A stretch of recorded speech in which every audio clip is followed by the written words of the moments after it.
Bismillah walhamdulillah wassalatu wassalamu ala rasulillah wa ala alihi wa sahbihi wa man walahu amma ba'd. On commence aujourd'hui le cours 90 dans la lecture du livre Al-Furqan bayna awliya ar-Rahman wa awliya al-Shaytan de Cheikh al-Islam ibn Taymiyyah rahimahullah, avec les commentaires de Cheikh Salih al-Fawzan hafidhahullah ta'ala. Et on expliquait dans les cours passés les points qui ont rapport avec Al-Wala wal-Bara, wal-Hubbu fillah, wal-Bughdu fillah, et les versets qui ont été mentionnés à ce sujet pour établir la preuve que la position de ceux qui croient en Wahdatul Wujud, elle est en contradiction avec les textes du Coran. Puisque pour eux, étant donné que tout, comme ils disent, tout ce qui existe est Allah et qu'il n'y a pas de différence entre créateur et créature, donc ça impliquerait que le bon et le mauvais, le bien et le mal, le pieux et le pervers, le mushrik et le muwahhid, tout ça serait pareil. Et donc, quand on regarde les versets au sujet de Al-Wala wal-Bara, on voit que cette idée, elle est fausse. Et le cheikh, il continue encore donc sur la réfutation des idées de ceux qui croient en Wahdatul Wujud. Et il dit وَهَؤُلَاءِ قَدْ صَنَّفَ بَعْضُهُمْ كتبا وقصائد على مذهبه مثل قصيدة ابن الفارض المسمى بنظم السلوك، يقول فيها: لها صلواتي بالمقام أقيمها وأشهد فيها أنها لي صلتي، كلانا مصل واحد وساجد إلى حقيقته بالجمع في كل سجدتي، وما كان لي صلى سواي ولم تكن صلاتي لغيري في أدى كل ركعتي، إلى أن قال: وما زلت إياها وإياي لم تزل ولا فرق بل ذاتي لذاتي أحبتي، إلي رسولا كنت مني مرسلا وذاتي بآياتي علي استدلت، فإن دعيت كنت المجيب وإن أكن منادا أجابت من دعاني ولبتي. Donc, ici, Cheikh al-Islam ibn Taymiyyah, il explique que parmi les gens de Wahdatul Wujud, il y en a qui ont écrit des poèmes et des livres selon la croyance, ou pour expliquer, ou pour exprimer la croyance de Wahdatul Wujud. C'est-à-dire l'idée que tout ce qui existe est Allah et qu'il n'y a pas de différence entre le créateur et la créature. Et parmi les exemples de ça, il y a le poème de Ibn al-Farid, un parmi les égarés et les hérétiques qui croyaient en Wahdatul Wujud. Et il a écrit un poème qui s'intitule Nazm al-Suluk, ou Nazm al-Suluk. Et dedans, il mentionne ou il exprime l'idée que quand il fait sa prière, son âme, il prie à lui-même. Il prie à son âme, il prie à lui-même, en voulant dire qu'il croit qu'il est Allah. Allah al-Musta'an. Et donc, dans tout son poème, c'est l'idée qu'il exprime. Puis il dit, par exemple, à la fin, que je suis le messager et je suis celui qui répond également à l'appel. En voulant dire qu'il n'y a pas de différence entre lui et Allah. Et le Cheikh Al-Fawzan, il explique ça. Il dit: ألفوا كتبا في وحدة الوجود منهم ما مر بكم، كتب ابن عربي الفتوحات المكية وفصوص الحكم، ومنهم من نظم على مذهبهم منظومة كابن الفارض اسمه منظومة السلوك، أو باسم منظومة السلوك، التي يصرح فيها بأنه ليس هناك خالق ومخلوق، وإنما الكون كله سواء، وأنه يصلي لنفسه ويعبد نفسه لأن نفسه هي الله، وهو لا فرق بينه وبين الله، وكله من هذا الكون. وابن الفارض هذا من أهل وحدة الوجود من أتباع ابن عربي وقصيدته التائية متبوعة ومتداولة وتنشر ويعتنى بها الآن وتشرح عند هؤلاء. Donc ici le Cheikh Al-Fawzan hafidhahullah, il explique que parmi les gens de Wahdatul Wujud, il y a parmi eux des gens qui ont écrit des livres pour exprimer et expliquer leur croyance en l'unicité de l'existence, comme ils l'appellent, le fait que pour eux tout est Allah, et Allah est tout, et que tout ce qui existe, c'est Allah, il n'y a pas de différence entre le créateur et la créature, et que toute la création c'est Allah. Parmi ceux qui ont écrit à ce sujet, il y a, comme on l'a déjà mentionné, Ibn Arabi, et on a cité certains de ses écrits, comme par exemple Al-Futuhat al-Makkiyya et son autre livre Fusus al-Hikam. Et ça, c'est deux parmi ses livres. Il en a beaucoup plus que ça. Mais ça, c'est deux parmi ses livres dans lesquels il y a des graves égarements de ce genre. Donc, il dit que parmi les auteurs, il y en a d'autres également qui ont écrit des poèmes. Ils ont écrit des livres, mais sous forme de poèmes, pour exprimer leur croyance en Wahdatul Wujud. Et parmi eux, il y a un individu qui faisait partie des élèves de Ibn Arabi et qui a écrit un poème qui s'intitule Manzumatus Suluk ou Nazmis Suluk. Et dans ce poème, il exprime et il dit de façon explicite que il n'y a pas de créateur et de créature, mais que toute la création c'est Allah, c'est lui. Peu importe que ce soit la créature ou le créateur. Et qu'il prie à lui-même. Et qu'il adore lui-même. Il adore son âme. Et que son âme c'est Allah. Et donc il considère qu'il n'y a pas de différence entre lui et Allah. Parce que de toute façon pour lui tout ce qui existe dans la création c'est Allah. Donc Ibn al-Farid fait partie des gens de Wahdatul Wujud. On a déjà parlé de lui dans les cours précédents. Et il fait partie des gens qui ont suivi, fait partie des adeptes de Ibn Arabi. Et il a son poème qu'on appelle At-Ta'iyya. Et ça fait partie de ce poème-là. On appelle At-Ta'iyya. Et parmi comme par exemple, pourquoi on l'appelle At-Ta'iyya? C'est parce que la dernière lettre de chaque vers, c'est le T. La lettre Ta. Donc, il y a différentes formes de poèmes en arabe. Et il y en a, par exemple, certains poètes, ils se disent, bon, moi je vais faire un poème. Dans tout mon poème, la dernière lettre de chaque vers va être une lettre en particulier. Donc, si c'est le M, eh bien on l'appelle Mimiya. Si c'est le Mim, c'est le Mimiya. Si c'est le Nun, on l'appelle Nouniya. Si c'est Ta, on l'appelle Ta'iyya, et ainsi de suite. Donc, dans ce cas-ci, c'est Ta'iyya de Ibn al-Farid, qui s'intitule Nazm al-Suluk. Et bien, subhanallah, comme le Cheikh il le mentionne, et ça c'est une chose qui est étonnante, c'est que ce poème-là, il est publié actuellement, il est en vente dans certaines librairies d'égarement, et c'est diffusé, distribué.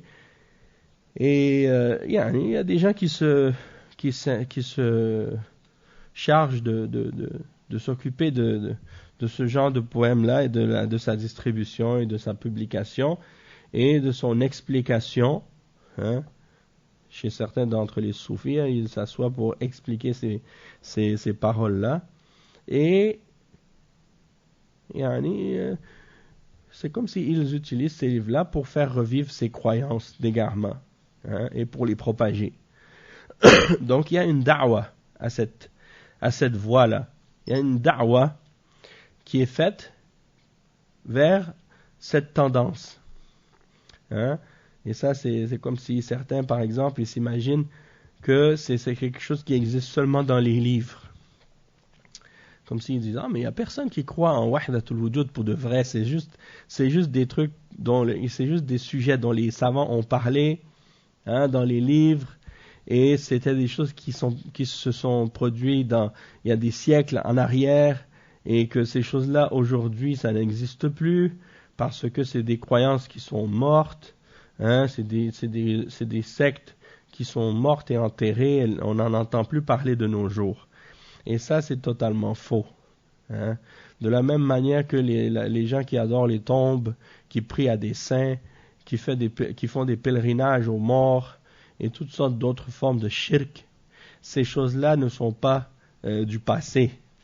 Ces choses-là existent actuellement et aujourd'hui, il y en a partout dans les pays musulmans, hein, dans tous les pays musulmans, on retrouve ce genre de pratiques et ce genre de croyances, à l'exception peut-être de l'Arabie Saoudite, à cause de la da'wa qui a été établie là-bas pour enrayer ce genre de pratiques-là, la da'wa du Cheikh Mohammed ibn Abdul Wahhab, qui est la da'wa salafiyya.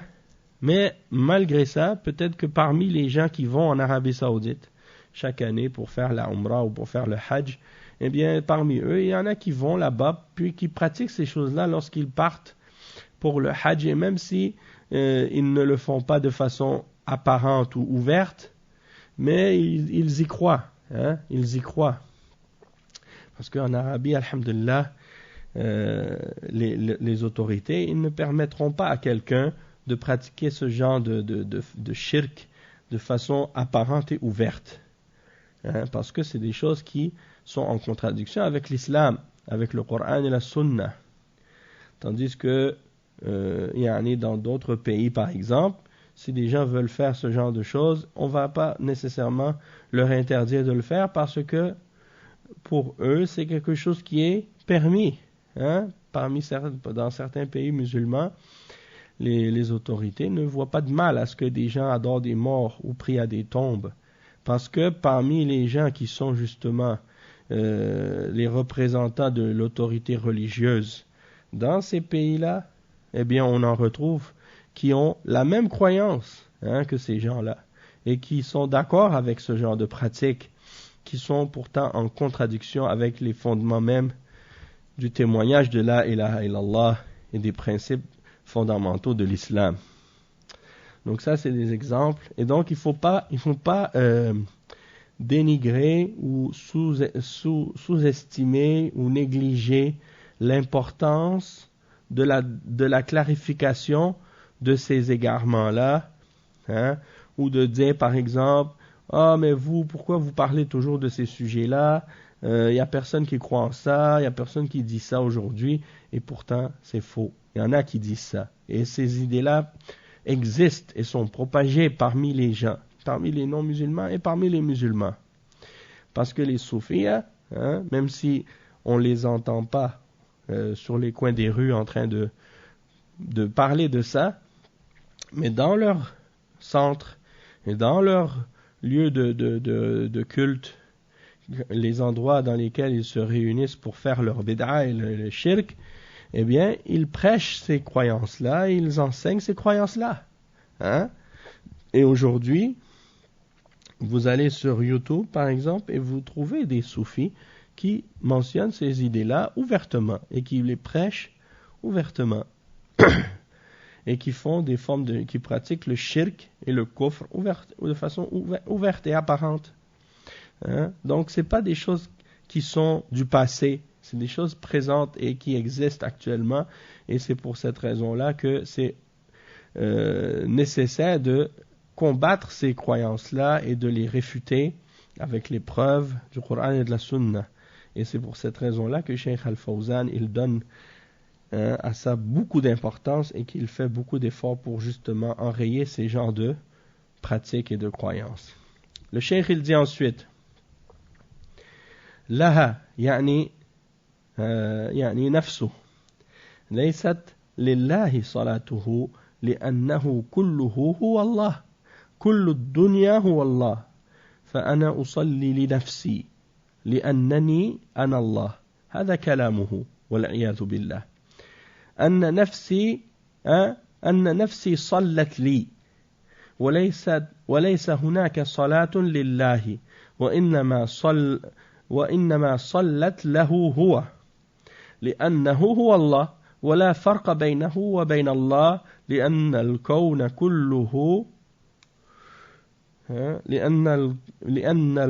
كله مظهر واحد. هو يسجد لنفسه لأنه هو الله ويعبد نفسه لأنه لو قال يعبد الله لصار هناك فرق بينه وبين الله ولا فرق. هو الله وحده. هو يصلي يعبد نفسه لأنه هو الله ليس هناك خالق ومخلوق.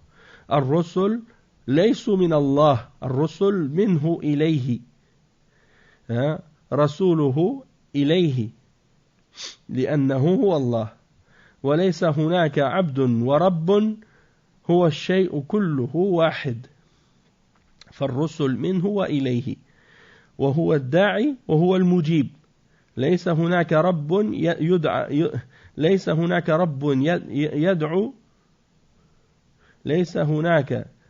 رب يدعى ويجيب.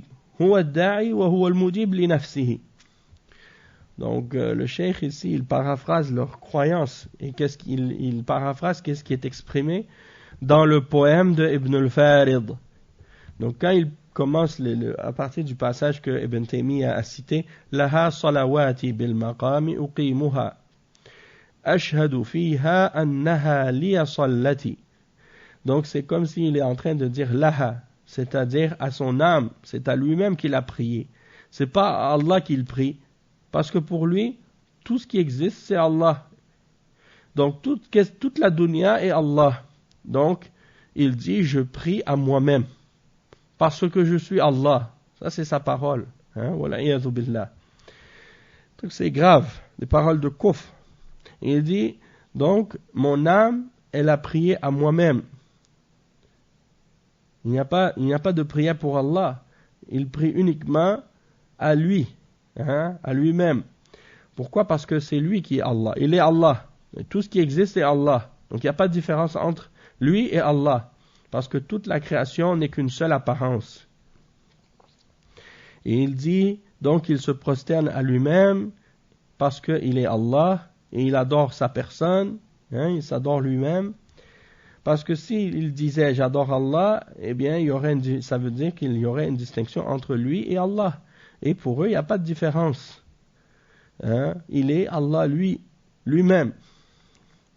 Et donc il dit qu'il fait la salat et il s'adore lui-même parce qu'il est Allah. Il n'y a pas de différence entre le créateur et la créature. Et même les messagers, ils viennent d'Allah et ils sont envoyés à Allah. Donc Allah, il envoie lui-même les messagers à lui-même. Donc il est Allah et il n'y a pas de serviteur et de seigneur parce que tout ce qui existe est une chose unique et les messagers sont envoyés de lui-même à lui-même. Et celui qui est appelé et celui qui répond à l'appel, les deux c'est la même chose. Donc il n'y a pas de personne qui est appelée et qui répond. Tout celui qui appelle et celui qui répond, c'est la même personne. C'est-à-dire c'est Allah. Et tout ce qui existe est Allah. Donc c'est de la folie, Allah musta'an. Après il donne un autre exemple. Cheikh al-Islam Ibn Taymiyyah rahimahullah, il donne un autre exemple. Il dit ila amthal hadha al-kalam. ولهذا كان هذا القائل عند الموت ينشد ويقول إن كان منزلتي في الحب عندكم ما قد رأيت فقد ضيعت أيامي أمنية ظفرت روحي بها زمنا واليوم أحسبها أضغاث أحلامي. Donc, Cheikh Ibn Taymiyyah, rahimahullah, il dit que Il y a beaucoup d'autres exemples de paroles de ce genre dans leurs livres et dans leurs écrits. Et il dit que celui-là, par exemple, donc Ibn al-Farid, lorsqu'il est mort, eh bien, il a mentionné et il a dit ces paroles en poème. Il a dit إن كان منزلتي في الحب عندكم ما قد رأيت فقد ضيعت أيامي. Donc il dit si mon degré dans l'amour pour vous est tel que je le vois ou tel que je l'ai vu, alors j'ai perdu mes jours, j'ai gaspillé mon temps. أمنية ظفرت روحي بها زمنا واليوم أحسبها أضغاث أحلامي.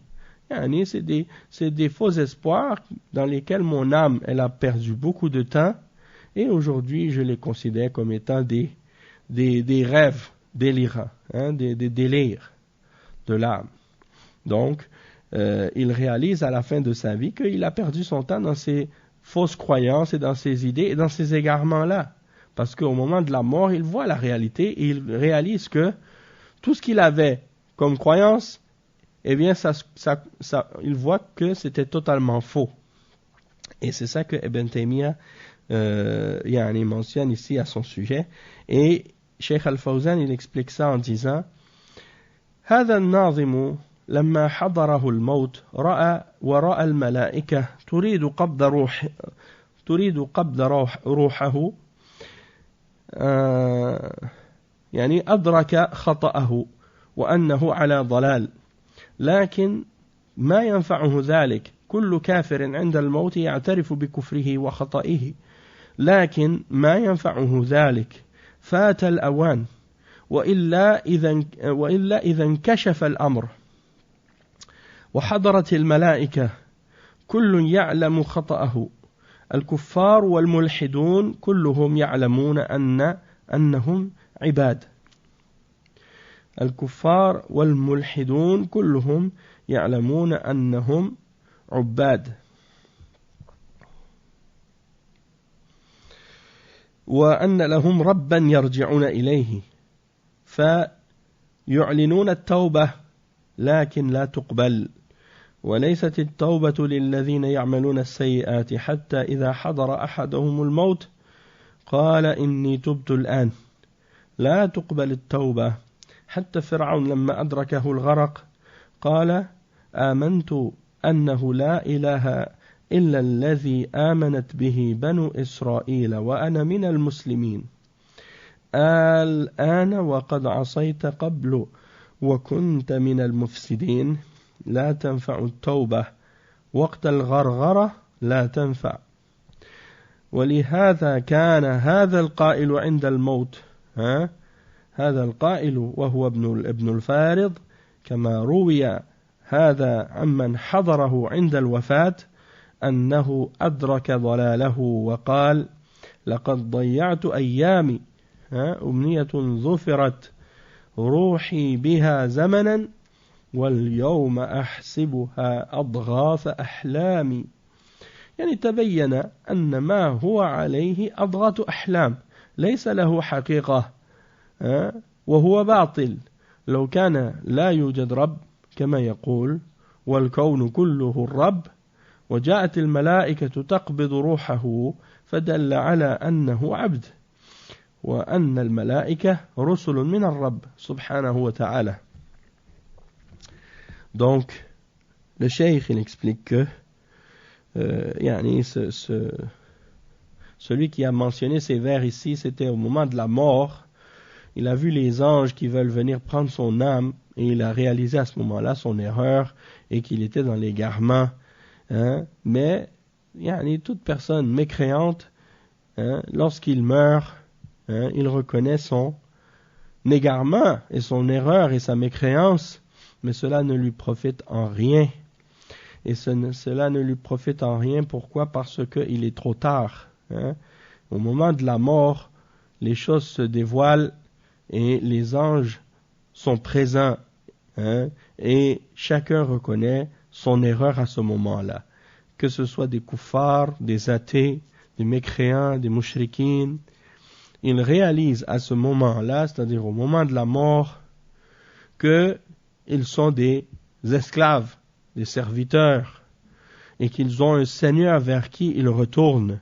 Et à ce moment-là, ils expriment et ils montrent et ils divulguent leur repentance, sauf que leur repentance à ce moment-là ne peut pas être acceptée. Hein? Comme Allah il le mentionne dans le verset 18, dans Surat An-Nisa, hein, lorsqu'il mentionne que la repentance n'est pas pour ceux qui font des péchés, jusqu'à ce que la mort leur vienne et qu'ils disent à ce moment-là, maintenant je me repens. Même Pharaon, hein, lorsque il s'est noyé, au moment où il se noyait, hein, il dit, comme c'est mentionné par Allah subhanahu wa ta'ala dans le verset 90 et 91 dans Surat Yunus, il mentionne et il cite les paroles de Pharaon. Il dit que Pharaon a dit, je crois que rien ne mérite d'être adoré excepté la divinité que les fils d'Israël, hein, en quelle ils ont cru. C'est-à-dire, je crois. Donc, Pharaon, il dit, je crois, à ce moment-là, au moment qu'il est en train de se noyer. Il dit, je crois que rien, hein, et personne ne mérite d'être adoré, excepté la divinité en laquelle les fils d'Israël ont cru. Et je suis du nombre des musulmans. C'est-à-dire, je suis du nombre de ceux qui se sont soumis. Et Allah subhanahu wa ta'ala lui répond en disant, est-ce que c'est maintenant que tu déclares cela, alors que tu as auparavant désobéi et que tu faisais partie des gens qui semaient le désordre? Et donc, la repentance ne lui est d'aucun profit, d'aucun bienfait à ce moment-là, au moment qu'on appelle en arabe al-gharghara, hein, c'est-à-dire au moment où l'âme a atteint la gorge et qu'on entend le bruit, hein, de l'âme qui est extirpée de son enveloppe corporelle, hein, et que le son qui sort de la gorge de la personne, hein, c'est un bruit qui ressemble à al-gharghara, hein, comme quelqu'un qui est en train de souffler l'âme, de laisser sortir son âme, comme s'il se noyait à ce moment-là. Et c'est pour ça que l'auteur de ce poème, Ibn al-Farid, il mentionne, comme ça a été cité par ceux qui étaient présents lors de sa mort, qu'il a réalisé son égarement à ce moment-là, et il comprend qu'il a gaspillé son temps, il a gaspillé ses jours, ses journées, pendant qu'il était vivant, avec des faux espoirs. Et il a donc perdu beaucoup de temps. Il dit, mon âme a perdu beaucoup de temps. Et aujourd'hui, je réalise que tout ça, c'était des rêves. Hein? C'était des délires, des choses fausses, qui n'ont aucune réalité, des choses complètement, hein, erronées que j'avais comme croyance. Et il dit, le cheikh, que effectivement, s'il n'y avait pas de Seigneur, comme eux ils le prétendent, et que toute la création est Allah, alors qu'il voit les anges venir prendre son âme, eh bien ça c'est la preuve qu'il n'est qu'un esclave, et que les anges sont les messagers du Seigneur, hein, qui viennent pour prendre son âme. Donc c'est la preuve que il y a un Seigneur et il y a un serviteur. C'est pas tout comme eux ils le prétendent, que tout est Allah et qu'il n'y a pas de différence entre créateur et créature. Donc ça c'est totalement faux, selon les preuves du Coran.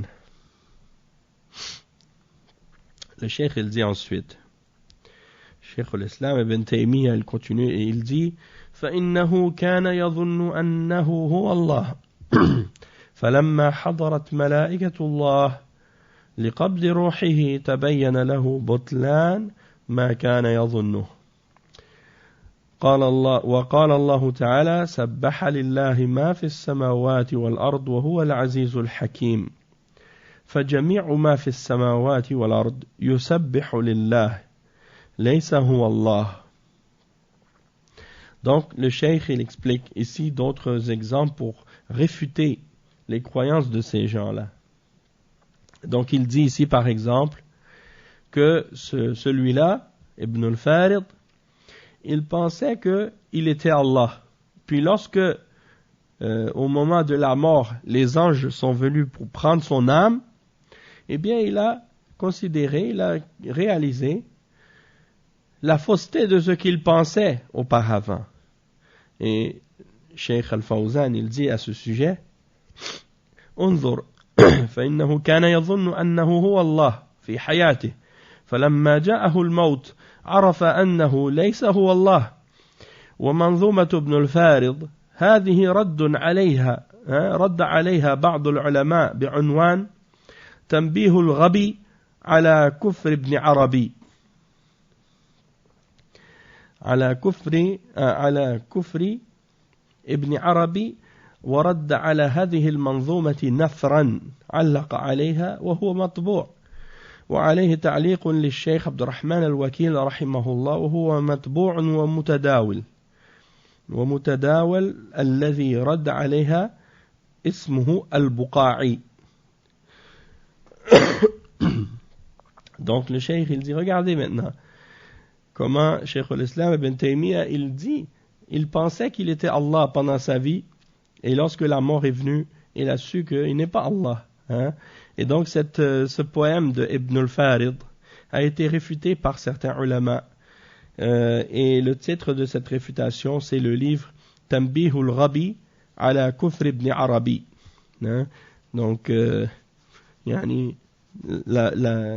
la notation, hein, ou bien l'avertissement de l'idiot, hein, au sujet de la mécréance de Ibn Arabi. Et c'est une réfutation qui a été écrite en livre, hein, qui réfute ce poème de Ibn al-Farid. Et il y a une édition de cette réfutation qui a été publiée.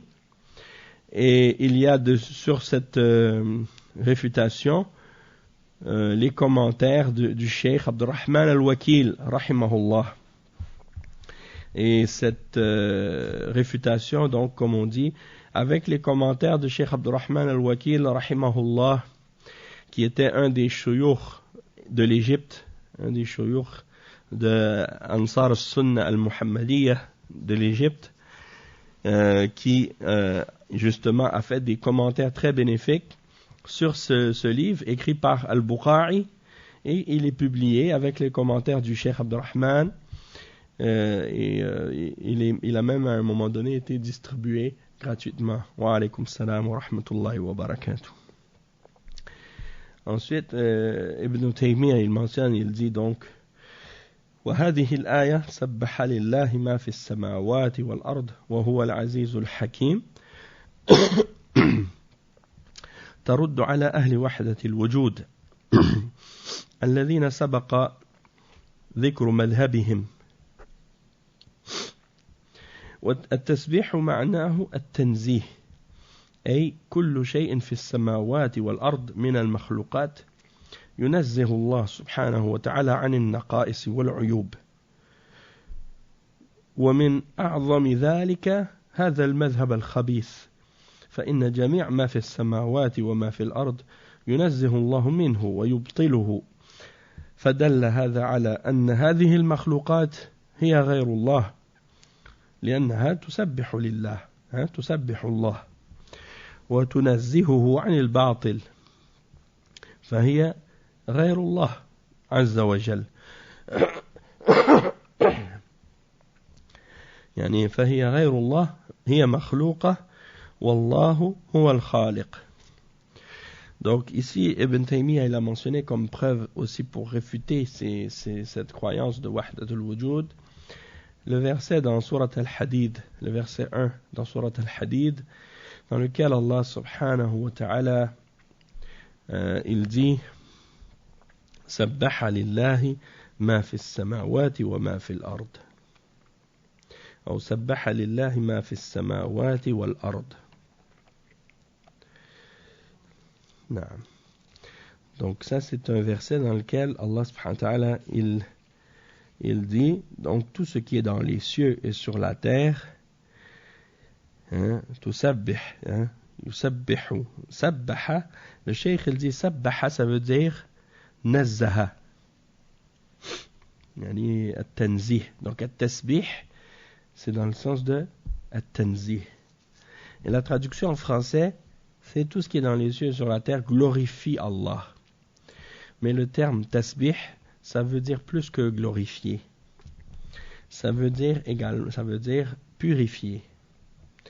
Et le cheikh explique que le sens donc de ce verset-là, c'est pour réfuter les gens qui ont toutes sortes de fausses croyances à propos d'Allah. Et parmi les fausses croyances, la croyance en wahdatul wujud. Donc il dit, tout ce qui est dans les cieux et sur la terre, parmi les créatures, purifie Allah subhanahu wa ta'ala de toutes les imperfections et de tous les défauts. Et parmi les plus grands exemples de ce genre d'imperfections et de défauts, cette fausse croyance qui est mauvaise, la croyance en wahdatul wujud, ceux qui croient que tout ce qui existe est Allah et qu'il n'y a pas de différence entre le créateur et la créature. Donc ce verset-là est une réfutation de cette croyance-là, puisque tout ce qui est dans les cieux et sur la terre purifie Allah subhanahu wa ta'ala et exalte Allah subhanahu wa ta'ala. Et donc ce verset réfute, ce verset réfute, parce que ça veut dire que tout ce qui est dans les cieux et sur la terre purifie Allah et réfute et détruit et montre la fausseté de ces fausses croyances-là. Ça prouve que les cieux et la terre sont des créatures et qu'ils ne sont pas Allah, puisqu'elles purifient Allah et qu'elles glorifient Allah subhanahu wa ta'ala de toute forme de fausseté et de fausses croyances. Et c'est la preuve qu'elles ne sont pas Allah, mais qu'elles sont autres que Allah, et que Allah, lui, est le créateur. Cheikh al-Islam ibn Taymiyyah, il dit ensuite, ثم قال تعالى له ملك السماوات والأرض يحيي ويميت وهو على كل شيء قدير هو الأول والآخر والظاهر والباطن وهو بكل شيء عليم. Donc, Cheikh al-Islam ibn Taymiyyah, il continue, il explique les deux autres versets après celui qu'on a mentionné, qui était le premier verset de Surat al-Hadid. Il mentionne le verset 2 et 3, dans lesquels Allah subhanahu wa ta'ala dit, ce qui signifie, à lui appartient la souveraineté des cieux et de la terre. Il fait vivre et il fait mourir, et il est omnipotent. C'est-à-dire, wa huwa ala kulli shay'in qadir, il a le pouvoir sur toutes choses. C'est lui le premier et le dernier, l'apparent et le caché. Et il est omniscient. Al-Zahir ou Al-Batin, ils l'ont traduit par l'apparent et le caché.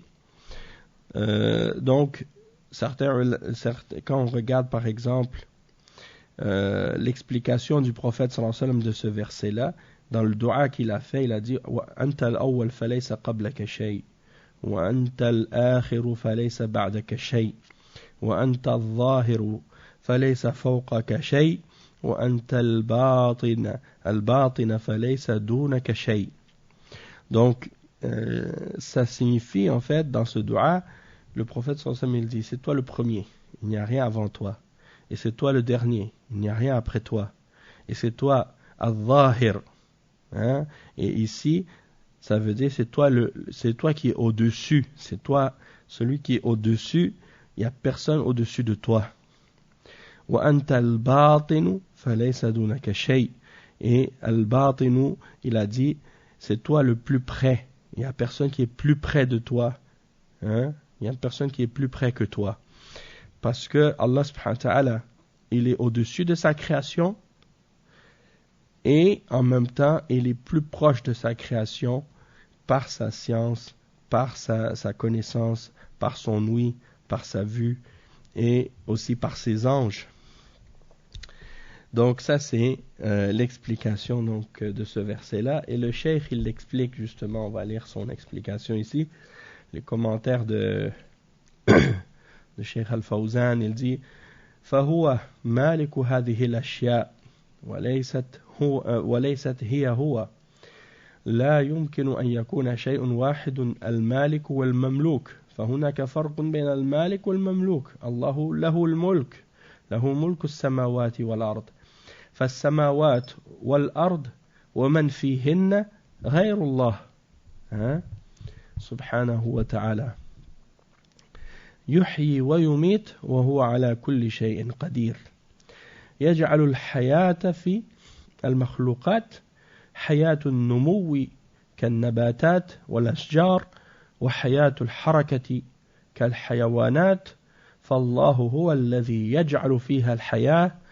ثم يميتها ينزع منها هذه الحياة تصبح ميتة فهو يتصرف فيها سبحانه وتعالى بقدرته فدل على الفرق بين الخالق والمخلوق.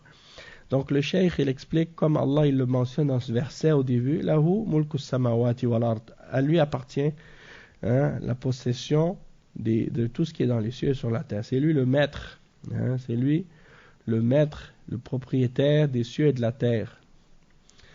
Donc ces choses-là, il est le propriétaire, c'est lui le maître de tout ce qui est dans les cieux et sur la terre. Donc les cieux et la terre, ce n'est pas lui. Et c'est pas possible qu'une chose soit en même temps propriété et propriétaire. Il y a une différence entre le propriétaire et la propriété. Et donc il dit le cheikh que Allah subhanahu wa ta'ala c'est lui donc le roi, le maître, le propriétaire des cieux et de la terre. Et les cieux et la terre et tout ce qui est dedans n'est pas Allah. Il fait vivre et il fait mourir et c'est lui qui a le pouvoir sur toutes choses.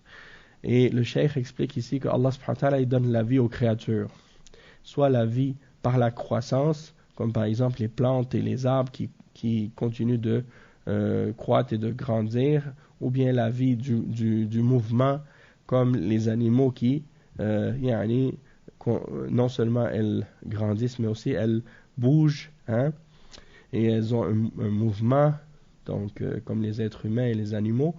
Et il dit donc que Allah subhanahu wa ta'ala c'est lui qui met la vie dans ses créatures et c'est lui également qui les fait mourir, c'est-à-dire il retire la vie et elles deviennent donc par conséquent mortes. Et c'est lui qui gère cela par sa puissance. Et donc ça c'est la preuve qu'il y a une différence entre le créateur et la créature. Et il dit وَهُوَ الْأَوَّلُ والآخر والظاهر والباطن هذا يدل على أنه سبحانه وتعالى ليس قبله شيء وليس بعده شيء وليس فوقه شيء وليس دونه شيء كما قال النبي صلى الله عليه وسلم فدل على بطلان وحدة الوجود لو كان مذهبها صحيحا ما كان هناك أول ولا آخر ولا ظاهر ولا باطن لأن كل شيء واحد فدل على أنه الأول قبل وهو الظاهر فوق كل مخلوقاته الظاهر على أي شيء على مخلوقاته والباطن الذي لا يخفى عليه شيء مع كونه ظاهرا فوق مخلوقاته لا يخفى عليه شيء في الأرض ولا في السماء ولا يحجبه شيء سبحانه وتعالى هو الأول والآخر والظاهر والباطن وهو بكل شيء عليم فدل هذا على بطلان مذهب وحدة الوجود لأنه لو كان ما يقولون ما كان هناك أول ولا آخر ولا ظاهر ولا باطن لأن الأشياء كلها شيء واحد وهذه أسماء متقابلة الظاهر يقابله الباطن والأول يقابله الآخر الظاهر يقابله الباطن فهي متقابلة. Donc comme on l'expliquait par la suite, Allah subhanahu wa ta'ala dit dans la suite du verset il est le premier et le dernier et le zahir et le batin, donc celui qui est au-dessus de tout et celui qui est près de tout. Et ça c'est la preuve que comme le prophète sallallahu alayhi wa sallam l'a indiqué dans le dua dont j'ai mentionné tout à l'heure, et ce dua il est rapporté par l'imam Muslim dans son Sahih, qu'il est le premier, il n'y a rien avant lui, il est le dernier, il n'y a rien après lui, et il est al-Zahir, celui qui est au-dessus, et il n'y a personne qui est au-dessus de lui, et c'est lui qui est al-Batin, c'est-à-dire qui est près de tout, et il n'y a rien qui est plus près de quelque chose que lui. Rien ne peut être plus près de quelque chose que lui, Et donc, il n'y a rien qui lui échappe et il n'y a rien qui est caché de lui. Et le prophète sallallahu alayhi wa sallam, donc, il a mentionné ça dans son explication de ce verset, dans le dua qu'il faisait, et il dit ça c'est la preuve, le cheikh il dit ça c'est la preuve de la fausseté de la croyance en Wahdatul Wujud. Il dit si cette croyance était vraie, eh bien il n'y aurait pas de premier et de dernier, puisque il n'y aurait que Allah qui existe. Ça veut dire qu'il n'y aurait pas de premier ni de dernier, puisque tout serait le premier et le dernier. Et il n'y aurait pas de plus haut ou de plus près, ou au-dessus ou de plus près, puisque toutes les créatures et le créateur et la créature seraient une seule et même chose. Donc, le fait que Allah subhanahu wa ta'ala, il dit qu'il est le premier, donc ça veut dire que il n'y a personne avant lui, il n'y a rien avant lui, et il est le dernier, il n'y a personne et il n'y a rien après lui. Et c'est lui qui est al-Zahir, c'est-à-dire au-dessus de toutes ces créatures. Et quand le cheikh dit, et c'est qui donc qui est al-Zahir? Il est Zahir au-dessus de quoi? Au-dessus de toutes ces créatures, au-dessus de toutes choses. Et al-Batin, c'est-à-dire il n'y a rien qui lui échappe, il n'y a rien qui est caché de lui. Donc malgré qu'il est au-dessus de sa création, malgré ça il n'y a rien qui lui échappe, comme on l'a expliqué. Ar-Rahman ala al-Arsh istawa, le tout miséricordieux s'est élevé sur le trône. Et Allah subhanahu wa ta'ala, il est Al-Aliyul A'la. Parmi ses noms, il y a le nom de Al-Ali, qui veut dire celui qui est très haut, et Al-A'la, c'est-à-dire le plus haut. Donc ça c'est Allah subhanahu wa ta'ala, il est au-dessus de sa création. Et il n'y a rien qui lui échappe malgré ça, de toutes ces créatures, parce que par sa science, par son ouïe et sa vue, il sait tout ce qui se passe, et même les secrets que nous avons dans notre âme, il les connaît. Tout ce qu'il y a dans les cieux et sur la terre, il n'y a rien qui est caché de lui.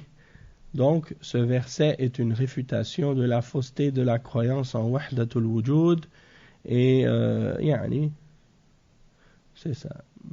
Si ce qu'il disait était vrai, il n'y aurait pas de premier ni de dernier, ni d'apparent, ni de caché, ni de quoi que ce soit de cela. Et donc il dit que Al-Zahir et Al-Batin et Al-Awwal wal-Akhir, c'est des noms qui sont, on dit en arabe, mutaqabila, c'est-à-dire c'est comme Al-Awwal, comment je pourrais dire ça, Al-Awwal wal-Akhir, c'est comme si c'est des noms qui sont c'est mutaqabila, c'est-à-dire ils sont un en face de l'autre. Mais en même temps, ici, on comprend le sens, c'est comme si pour dire que ils sont reliés d'une certaine façon par leur sens. Parce que c'est pas des opposés, mais c'est des... En tout cas, c'est pour dire que le premier et le dernier, c'est des noms qui sont l'un avec l'autre. Ils se font face l'un à l'autre. Et Al-Zahir, celui qui est au-dessus de tout, et Al-Batin, celui qui est proche. Cheikh Al-Fawzan expliquait à propos de ces noms-là, parmi les noms d'Allah, dans son sharh de Al-Aqidatul Wasitiyya, que Al-Awwal wal-Akhir, ça a rapport avec le temps, par rapport au temps, parce que Allah il est le premier et le dernier. Il n'y a personne avant lui, il n'y a personne après lui. Tandis que Al-Zahir ou Al-Batin, ça a rapport avec l'espace, dans le sens qu'il n'y a personne qui est au-dessus d'Allah et il n'y a personne qui est plus près d'Allah. Donc il n'y a rien qui échappe à Allah subhanahu wa ta'ala, malgré qu'il est élevé au-dessus de toutes ses créatures. Donc ça c'était l'explication à ce sujet. Ça réfute clairement les idées des gens qui croient en Wahdatul Wujud. Après, le cheikh il dit ensuite, Cheikh Ibn Taymiyyah, il cite un hadith rapporté par l'imam Muslim. Il dit: وفي صحيح مسلم عن النبي صلى الله عليه وسلم أنه كان يقول في دعائه اللهم رب السماوات السبع ورب العرش العظيم ربنا ورب كل شيء فالق الحب والنوى منزل التوراة والإنجيل والقرآن أعوذ بك من شر كل دابة أنت آخذ بناصيتها أنت الأول فليس قبلك شيء وأنت الآخر فليس بعدك شيء وأنت الظاهر فليس فوقك شيء وأنت الباطن فليس دونك شيء اقض عني الدين واغنني من الفقر. Donc ça c'est le dua dont j'ai parlé tout à l'heure, c'est rapporté par l'imam Muslim. Le prophète sallallahu alayhi wa sallam il disait dans son dua: Ô Allah, Seigneur des sept cieux et Seigneur du grand trône, notre Seigneur et Seigneur de toutes choses, celui qui fend la graine et qui a fait descendre la Torah, c'est-à-dire qui a révélé la Torah, l'évangile et le Coran. Je cherche refuge en toi contre le mal de toute bête, de tout animal, de toute créature que tu vas prendre par le toupet au jour de la résurrection. Elle dit: tu es le premier, il n'y a rien avant toi, tu es le dernier, il n'y a rien après toi, tu es celui qui est au-dessus, al-Zahir, il n'y a personne qui est au-dessus de toi, et tu es al-Batin, le caché, il n'y a personne qui est plus près de toi, il n'y a personne qui est plus près que toi de quoi que ce soit. Et il dit: règle ma dette et enrichis-moi de la pauvreté. Donc le Cheikh Al-Fawzan il dit: هذا الحديث صحيح هذا الحديث الصحيح يفسر الآية الأول والآخر الظاهر والباطن، لأن معنى الأول الذي ليس قبله شيء والآخر الذي ليس بعده شيء والظاهر الذي ليس فوقه شيء والباطن الذي ليس دونه شيء. فهذا الحديث يفسر الآية تفسيرا واضحا ويدل على الفرق بين الخالق والمخلوق كما تقوله لا كما تقوله وحدة الوجود فهناك فرق بين الخالق والمخلوق. Donc le Cheikh il dit, ce hadith il explique bien le verset. Donc le premier et le dernier, l'apparent et le caché, il dit la signification de ça, c'est clair, c'est celui qui a personne avant lui. Le premier c'est celui qui a personne avant lui, le dernier c'est celui qui a personne après lui. Al-Zahir, celui qui est apparent, il n'y a personne qui est au-dessus de lui, et le caché, il n'y a personne qui est plus près de lui, plus près que lui de quoi que ce soit. Et ça c'est un hadith donc qui explique clairement le verset. Et donc il y a une preuve dans ce verset de la distinction entre le créateur et la créature, contrairement à ceux qui croient en wahdatul wujud. On voit qu'il y a une distinction claire entre le créateur et la créature.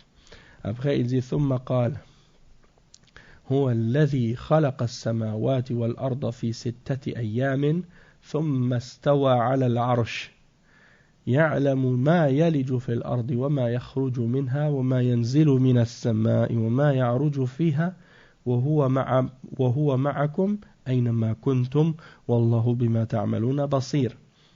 Donc le Cheikh il dit ici, il cite la suite du verset de Surat Al-Hadid, le verset 4.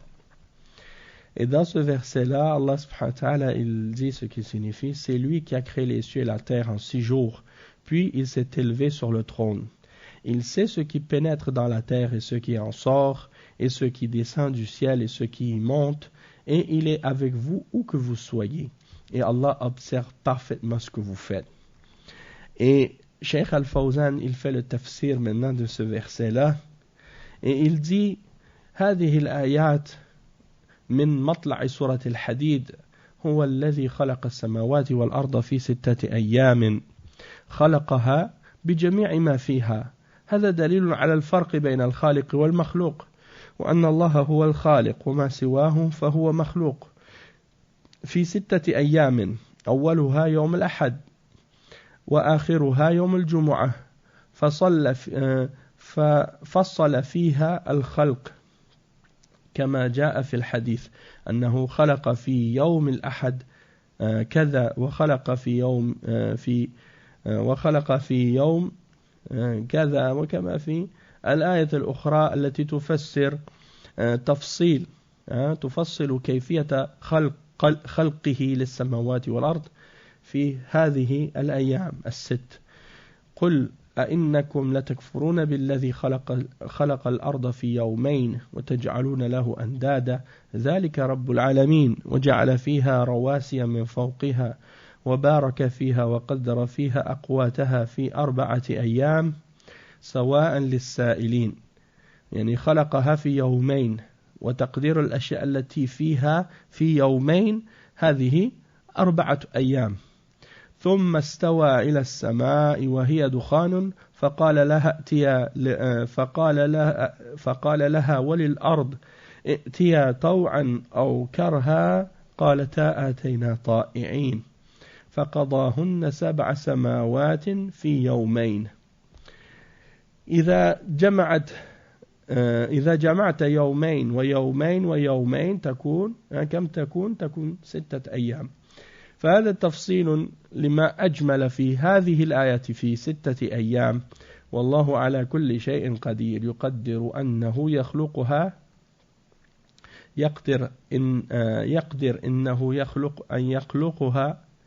يقدر أن يخلقها في لحظة، ولكن خلقها في 6 أيام لحكمة إلهية، وإلا فهو قادر على أن يخلقها في لحظة. ثم استوى على العرش أي على وارتفع، يعني والعرش هو أعظم المخلوقات وأعلى المخلوقات فوق المخلوقات، والله يعني فوق العرش. استوى أي على وارتفع عز وجل، ومع علوه على العرش لا يخفى عليه شيء في قرع البحار وفي أي مكان، يعلم ما يلج في الأرض وما يخرج منها، يعني ما يدخل في الأرض من الأموات والمخزونات، وما يخرج منها من النباتات والمعادن، وما ينزل من السماء يعني من الماء والمطر، ومن الملائكة ومن الأرزاق، وما يعرج فيها يعني يصعد إليها من الملائكة والأعمال، أعمال بني آدم كلها تصعد إلى الله عز وجل. هذا دليل على علو الله سبحانه وتعالى. ثم قال وهو معكم أينما كنتم، يعني معكم أيها الناس المؤمنون والكفار، هذه معية عامة، ومعكم بعلمه وإحاطته، مع أنه فوق العرش فهو معكم قريب منكم لا تخفون عليه أينما كنتم، يعني في أي مكان كنتم فهو معكم لا تخفون عليه ولا تغيبون عن علمه سبحانه وتعالى، ولا تحتجبون من رؤيته، بل هو يراكم أينما كنتم، والله بما تعملون بصير، لا تخفى عليه أعمالكم، ويبصرها ويراها سبحانه وتعالى وهو فوق عرشه. فهذه المعية معية عامة لجميع المخلوقات، ومعناها الإحاطة، وليس معناها وهو معكم أي ليس مختلطا بكم كما تقوله الحلولية، بل هو معنا بعلمه وإحاطته ورؤيته وبصره عز وجل. وسمعه هذه المعية، بل هو معنا بعلمه وإحاطته ورؤيته وبصره وسمعه سبحانه وتعالى. هذه المعية ليست معية اختلاط.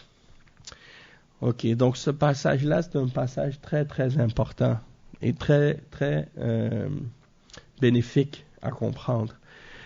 Ici, le cheikh il explique, il dit que les versets qu'il mentionne ici sont les premiers versets de sourate Al-Hadid. Et maintenant, le verset 4 en particulier, c'est un verset dans lequel Allah subhanahu wa ta'ala, il clarifie que et c'est lui qui a créé les cieux et la terre en 6 jours. Et ça, c'est encore une fois une preuve de la distinction entre le Créateur et la créature, puisque c'est lui ici clairement qui dit qu'il a créé les cieux et la terre. Et que tout ce qui est en dehors d'Allah, eh bien, fait partie de ses créatures. Et qu'il les a créés en 6 jours. Le premier de ces 6 jours, c'est le jour qu'on appelle en français le dimanche. En arabe, dimanche, c'est Al-Ahad. En fait, le nom des jours en arabe, c'est des chiffres, en réalité. Parce que le dimanche, c'est le jour 1. Et le lundi, c'est le jour 2. Et le mardi, c'est le jour 3. Et le mercredi, c'est le jour 4. Et le jeudi, c'est le jour 5. Et le dernier jour, c'est le jour du vendredi, Al-Jumu'ah, et le samedi, c'est As-Sabt.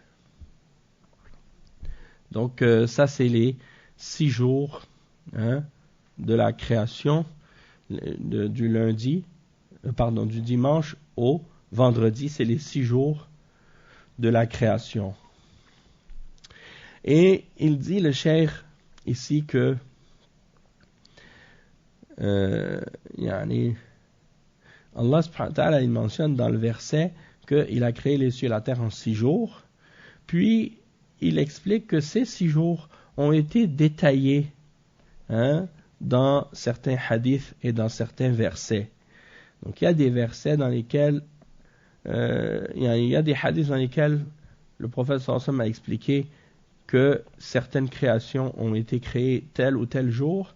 Et il y a des versets aussi dans le Coran qui expliquent également que certaines créatures ont été créées certains jours aussi.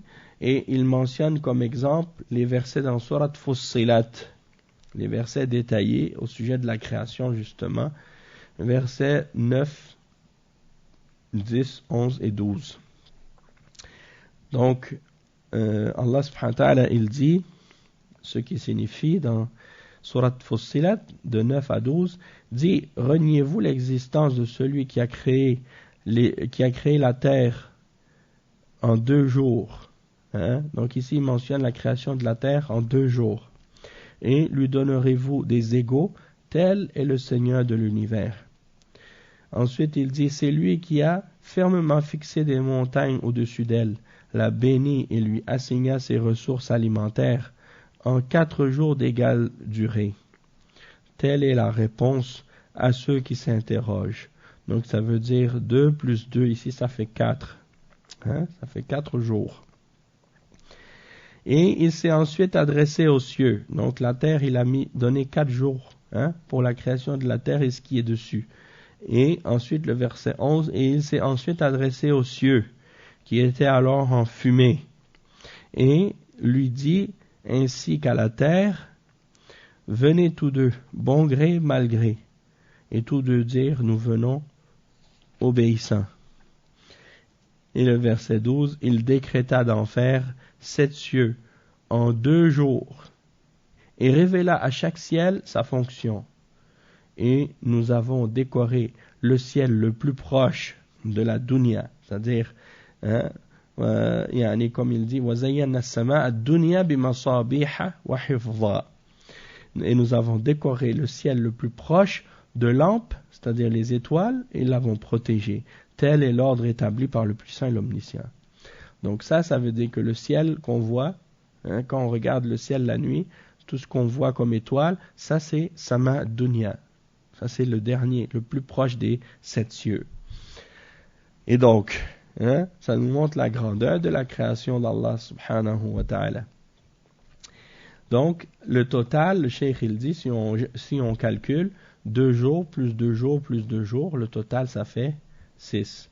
Et donc ça c'est les détails de ce qui a été mentionné de façon générale par rapport à ce verset-là dans la création des cieux et de la terre en 6 jours.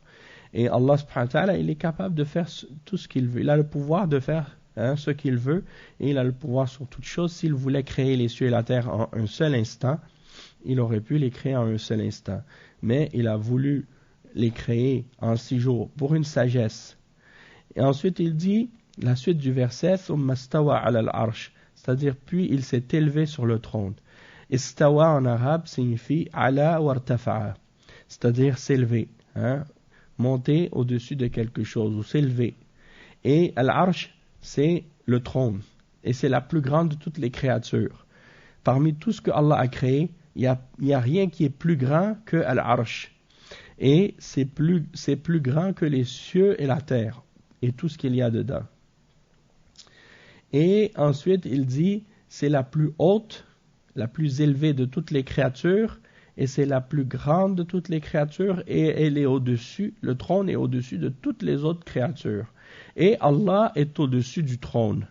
Et quand il dit istawa, ça veut dire qu'il s'est élevé, il s'est élevé sur le trône, et Allah subhanahu wa ta'ala, il est élevé au-dessus du trône, il n'y a rien qui lui échappe, malgré qu'il est au-dessus de son trône, même les choses qui sont enfuies au fin fond de l'océan, Allah subhanahu wa ta'ala les voit et il les connaît. Donc il n'y a rien qui lui échappe, peu importe l'endroit ou le lieu où cette chose se trouve. Et il mentionne ça comme explication justement dans la suite du verset. يَعْلَمُ مَا يَلِجُ فِي الْأَرْضِ وَمَا يَخْرُجُ مِنْهَا. Il sait ce qui pénètre dans la terre et ce qui en sort. Il dit ce qui pénètre dans la terre, comme les morts qui sont enterrés, ou les trésors qui sont enfouis, et ce qui sort de la terre comme plantes, ou comme matériaux ou métaux, ou peu importe qu'est-ce qui peut être enfoui dans la terre et qu'on fait sortir. وَمَا يَنْزِلُ مِنَ السَّمَاءِ, et ce qui descend du ciel, comme l'eau, la pluie, les anges ou la subsistance qu'il fait descendre. وَمَا يَعْرُجُ فِيهَا, et ce qui monte dans les cieux, comme les anges, les œuvres qu'on fait, parce que les œuvres des fils d'Adam sont élevées vers Allah subhanahu wa ta'ala, comme Allah il le mentionne dans le Coran. وَالْعَمَلُ الصَّالِحُ يَرْفَعُهُ. Et ça c'est la preuve que Allah subhanahu wa ta'ala est élevé et qu'il est au-dessus de sa création.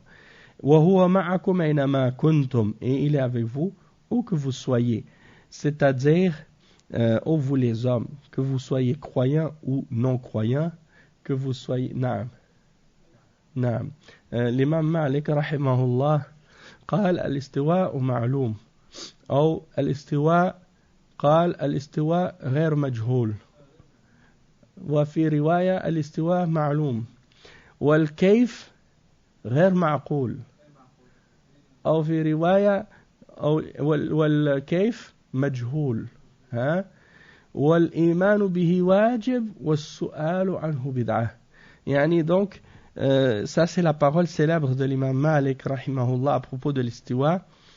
Et c'est une parole qu'il a mentionnée à propos de la personne qui avait posé la question à l'imam Malik, Kayfa istawa? Il a dit à l'imam Malik, comment est-ce que Allah s'est élevé sur le trône? Et l'imam Malik, il a pas accepté cette question, il a été très fâché, parce qu'on n'a pas le droit de poser la question du Kayf à propos d'Allah subhanahu wa ta'ala. Alors il a dit, al-istiwa ma'loum. Et les ulama, ils expliquent en disant que l'istiwa, le mot, le verbe, ou bien le nom, istawa, dans la langue arabe, il est connu. C'est pas un verbe qui est inconnu. C'est pas comme si c'était quelque chose que les Arabes comprenaient pas. Donc, l'istiwa, ma'loum, ghayr majhoul. Wal kayf, et le comment, ghayr ma'qoul. C'est-à-dire, tu peux pas le comprendre par ton aql. Comment Allah s'est élevé sur le trône. Exactement. Allah subhanahu wa ta'ala, laysa kamithlihi shay. Allah subhanahu wa ta'ala, il n'y a rien qui lui ressemble. Donc, on n'a pas le droit d'essayer d'imaginer même comment Allah s'élève sur le trône ou comment il est au-dessus du trône. Donc, la seule chose, c'est qu'on doit y croire. C'est pour ça qu'il dit, l'imam Malik, wal imanu bihi wajib. C'est obligatoire de croire en ça et de l'affirmer tel quel, et de ne pas essayer justement de le déformer ou de changer sa signification وَالسُّؤَالُ عَنْهُ بِدْعَةٌ. Et de poser la question du comment, c'est une innovation, c'est une bid'a. Ça ne fait pas partie de la religion, puisque nos salafs, les sahaba, n'ont jamais posé la question au prophète sallallahu alayhi wa sallam, kayfa stawa. Donc, de toute façon, même si on posait cette question, on ne peut pas avoir la réponse, puisque Allah subhanahu wa ta'ala, il ne nous a pas expliqué le comment. Donc, s'il ne nous l'a pas dit, on ne peut pas le connaître, on ne peut pas le comprendre. Donc, ça c'est par rapport à cette explication, par rapport à l'istiwa. Parce qu'il y a des groupes parmi les sectes qui ont dévié sur cette question, comme les Jahmiya, et les Mu'tazila et les Asha'ira. Eux, ils nient l'istiwa. Ils disent non, on n'a pas le droit de dire que Allah istawa. Parce qu'ils disent que ça c'est de faire tashbih. Ils disent, si tu dis Allah stawa ala al-arsh, hada tashbih, bain al-khaliq wal-makhlouq. Ils disent ça, c'est faire ressembler le créateur à la créature. Donc eux, ils nient ça. Et il y en a parmi eux, comme les Asha'ira, ils disent al-istiwa bima'na istawla. Yani, bima'na annahu, yani al-haymana wa yani al-ghalaba. Donc ils disent Allah il a pris le contrôle du trône, il a conquis le trône, alors qu'en réalité cette interprétation-là qu'ils font, elle est non seulement incorrecte sur le plan linguistique en arabe, parce que le mot istawa ça ne veut pas dire istawla, et elle est incorrecte sur le plan de la croyance aussi, parce que ça impliquerait que quelqu'un d'autre avait le contrôle du trône avant Allah, puis que Allah l'a repris et l'a conquis le trône. Donc quelqu'un aurait eu le trône d'Allah avant Allah. Ça c'est clair que c'est faux. Donc cette interprétation qu'ils ramènent, elle est fausse. Et l'idée qu'ils ont que le fait de dire que Allah istawa ala al-arsh, il y a dans ça une ressemblance entre le créateur et la créature, c'est faux, puisque Allah il dit laysa kamithlihi shay. Il n'y a rien qui lui ressemble. Il n'y a rien qui est semblable à lui.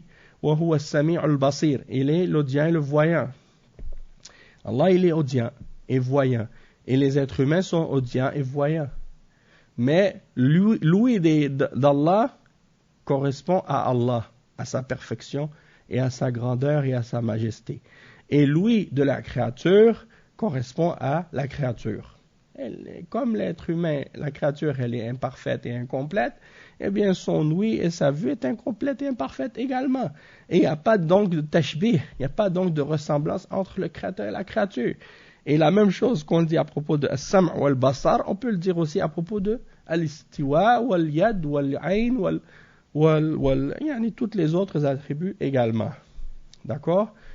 Et ensuite, quand il dit wa huwa ma'akum aynama kuntum, c'est pour ça que certains parmi les gens parmi les gens, parmi les musulmans, il y en a qui ont été d'une façon ou d'une autre, ils ont été influencés par les Mu'tazila, par les Jahmiya, sans le savoir, et ils répètent, par exemple, quand on leur pose la question Ayn Allah, où est Allah? Ils disent Allah fi kulli makan. Et ils pensent que dans le verset wa huwa ma'akum aynama kuntum, que ça c'est une preuve pour dire que Allah fi kulli makan. Qu'est-ce que ça veut dire fi kulli makan? Quand on leur demande où est Allah, ils disent Allah est partout. Et ils prennent comme exemple pour justifier ça le verset dans lequel Allah dit et il est avec vous où que vous soyez. Donc ils disent ça c'est la preuve que Allah est partout. Alors que on a vu clairement que Allah il le dit dans le verset qu'il est au-dessus de son trône. Donc il n'est pas partout, il est au-dessus de son trône, au-dessus de sa création. Et quand il dit et il est avec vous où que vous soyez, le fait de dire qu'on est avec quelque chose ne signifie pas qu'on est nécessairement mélangé avec cette chose. Si je dis par exemple, la lune est avec moi quand je marche la nuit, si tu es en voyage sur la route, tu vois que tu as l'impression que la lune te suit. Les ulama, ils disent en arabe, sirtu wal qamar. Sirtu wal qamar. Et ici, ça ne veut pas dire que tu es avec la lune mélangée avec elle. La même chose aussi quand tu veux dire par exemple à des gens, supposons que quelqu'un il parte, une équipe part pour aller faire un match quelque part, et toi tu vas pas aller avec eux. Et tu dis allez-y, je suis avec vous. Même si tu n'es pas physiquement présent avec eux, mais tu es avec eux par ton soutien, par ton support, par ton encouragement et ainsi de suite. Donc, ça c'est une forme de ma'iyya, comme on dit.